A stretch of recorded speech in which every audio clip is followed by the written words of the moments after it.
Thank you once again and a very warm welcome. What I'm going to share with you is some exquisite information. It's not new age and it's not old, it's timeless wisdom and information and science. Stuff that you can prove, verify and check for yourself, okay? Syncretizing all the sciences, okay? So geometry is music, music is mathematics, right? And that's how it was considered holistically once upon a time. Holy, because holy is the sun, and I'm going to show you that. But solar science, the knowledge of the fundamental motions of the sun, i.e.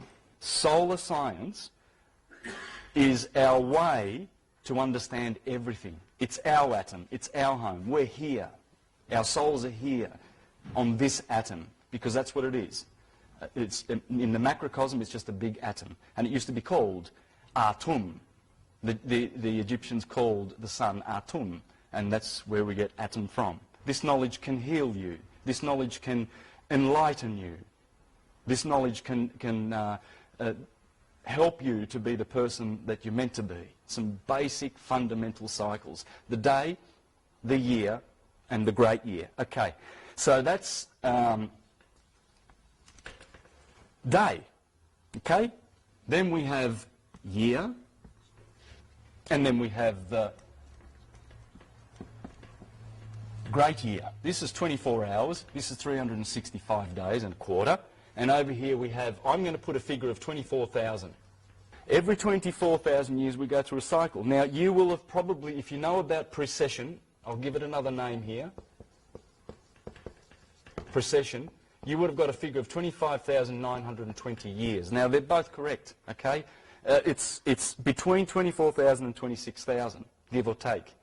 What happens with this, see, with the 24-hour day, let's say there's the sun and there's our Earth's orbit. We are going around the sun every 365 days, anti-clockwise, okay? And the day, we get the day from the rotation of the sun, which is also anti-clockwise. So, for argument's sake, let's say that that's east and that's west. The sun rises in the east. Well, it doesn't rise. We're spinning. Okay, it appears to rise. And every 15 degrees it travels an hour. 15 degrees, 15 degrees, 15 degrees. So midday, let's give that 6 o'clock. Let's make that 12 o'clock. Sunset is 6 o'clock. And then the sun directly under your feet is 12 o'clock, okay? So we see, at night too, we watch the stars, and the stars are also going east-west. It's a river. It's a river. Everything, the planets, the stars, the luminaries, the moon and the sun, all go east-west. With the great year, those very same stars precess. They go backwards once, slowly. Right? Slowly, west, eastward, contrary to the normal flow. So we know we are in these three fundamental solar cycles. We know that. Every year we watch the constellation of the zodiac, because the zodiac are also following the sun. The sun is never out of that 17-degree width band of Aphrodite's belt, King Arthur's table, the round table. The circuit of Galilee that Jesus goes forth into. And I'll prove this. I will show you how all this comes together. Right now, for instance, the sun is in Aries. It's the 23rd of March. On the 21st, that was the equinox. So the sun is now in Aries, because when the sun's up in the sky, Aries, you cannot see Aries because the sun's in it. And the sun's light is too bright. But behind Aries is the sun now. Behind the sun is Aries now. And next month it'll be Taurus. And then the next month it'll be Gemini, as we get into May. Okay, so you know how all that works. These cycles are very, very important.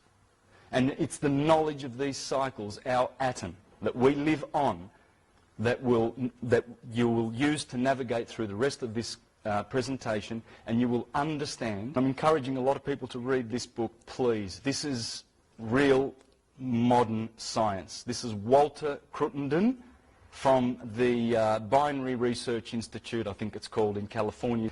And he has discovered that we are in a binary, and that's what causes the great year as our sun goes around its sister Sirius. Jawal Kul, I think is the name. It's spelled D-J-W-H-A-L, Kul, states, scientists have not admitted into their calculations the fact that our solar system is revolving around a cosmic centre, along with 6 others of even greater magnitude in the majority of these cases than ours, only one being of approximately the same magnitude as our solar system.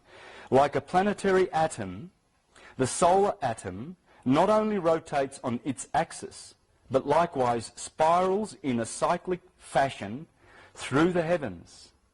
This is a different activity to the drift of progressive dynamic motion through the heavens. It deals with the revolution of our sun around a central point and with its relation to the 3 constellations oft referred to in this treatise, the Great Bear, the Pleiades, and the Sun, Sirius. These 7 cosmocrators, the Sun, Mercury, Venus, the Earth and its moon, Mars, Saturn and Jupiter, these planets are also included in all of this astrotheology, but they are not visible to the human eye. Just these gas monsters here, these are all gas monsters, these are solid planets. These 2, they have pretty much all of the angular momentum in our solar system. The Sun has less than 1%. That is one of the proofs that we are in a binary. It can't be calculated in connection with these planets because there's no angular momentum. It's flowing around another star. We have a sheer edge to our solar system. Beyond the Kuiper belt, beyond 50 astronomical units, there is a sheer edge to those asteroids. It just stops, which would indicate something quite simple, that if we are in a binary, and this is how he describes the binary. Well, I've gone a bit wide there, haven't I? But anyway, it's perfect. What happens is Sirius and our Earth do this, and they do this clockwise. So because of this clockwise motion, remember I said that precession, the stars go west-east? Well, because our sun must be curving through space. It has to be. And it is. In fact, it is. And it's curving through space with its sister star, Sirius. And what I'm going to show you is that is Isis and that is Jesus. Our sun comes from this. Scientists know that our sun was produced from its mother sun, Sirius. So that sheer edge would be when they are in close proximity to each other. That when our suns are close to each other, let me just read from this book. We learn from Oriental astronomy that moons revolve around their planets, and planets turning on their axes revolve with their moons around the sun, and the sun with its planets and their moons take some star for its dual and revolves round it about 24,000 years. A celestial phenomenon which causes the backward movement of the equinoctial points around the zodiac. So we're going backwards through the zodiac. You'll see this in a minute. Why? Because these are going clockwise and the signs are going backwards, contrary to the normal flow.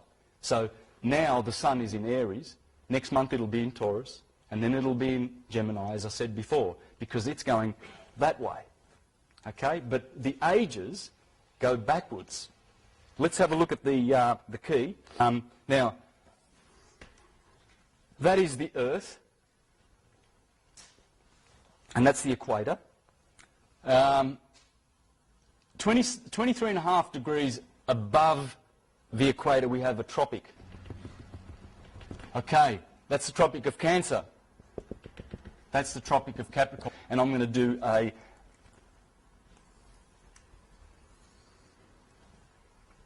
that sine wave. You will have seen it if you've got a globe of the Earth, and some of them still have this sine wave. You'll see from the Tropic of Cancer to the Tropic of Capricorn, you'll see a sine wave that goes right around 360 degrees around you. This is the basis for everything, guys. And this sine wave is just a pulse of energy. It's electric. It starts with Aries over here on the 21st of March. It's an electric pulse. March 21st, the equinox. Equal day, equal night, because equinox means, in Latin, equal night. And it only happens twice. Over here, 6 months later in September, the 21st. Some people put the 22nd or the 23rd, okay? That date there is a little bit different to the others. June the 21st, the solstice, the longest day of the year, and then when the sun hits Capricorn, it's December the 21st. That's the day the sun dies. The sun is the hero. The sun gives us an electric pulse in summer, and then it gives us a magnetic pulse in winter. The sun gives us photosynthesis, then it lets us be buried in snow. So here you live, and the opposite of live is evil. Mirror image, devil. This is good. Take out a zero, you've got God. This is light. This is darkness. This is electricity, magnetism. Positive, negative, yin, yang. In fact, this sine wave, you will have seen it in the yin and yang symbol. You will have seen it in the letter S, because it's the serpent that hangs on the tree. Because when you bring this around to make a circular graph, and you put the solstice there, what do you get? The symbol for the Earth in astrology. Do you think they knew something? They're just showing you that cycle. Every cross comes from here. Even the most common cross that we have, that one, that's the equinoxes.